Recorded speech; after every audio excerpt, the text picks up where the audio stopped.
I just saw God do stuff, just not to me.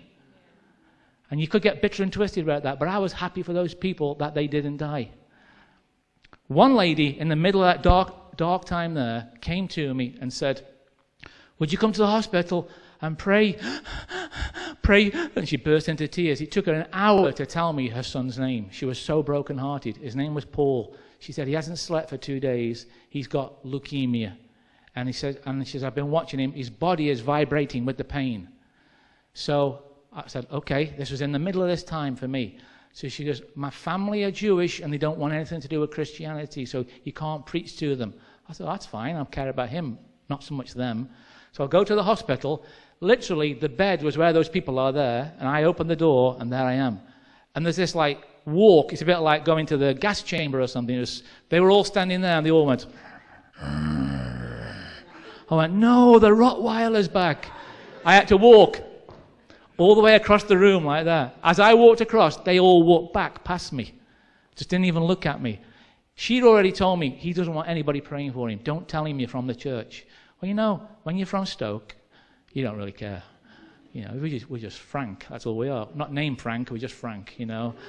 And so I marched across. I'm going, hey, Paul, I'm Kevin. I'm a pastor at your mum's church. And he went, oh, yeah.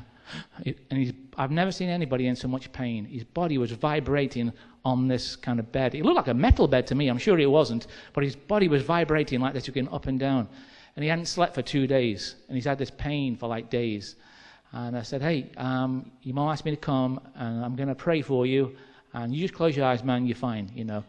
He grabbed a hold of my hand. I thought, this doesn't seem like somebody who doesn't want me to pray for him. So guess what I did? I sat down. I drew this imaginary cape, like a superhero, over my head. And I prayed my head off for like 15 minutes. 2 minutes in, his body stopped vibrating. 3 minutes in, he fell asleep. And I prayed, man. I won't go into how I prayed. It's a long story, but I prayed like stink. I thought, I'm not going home till I'm convinced this boy's going to live. So finally, I got a little bit of faith in me, and especially this helped me when he went to sleep and he wasn't vibrating anymore. And that was Friday. Not that Sunday, but the Sunday after. I was in church, and it was a giant auditorium. There's 2,000 people in this room, all leaving. I saw the pastor of the church in an aisle, and I saw Paul's mum leaning on him and sobbing and crying. I went, oh, groan, he died.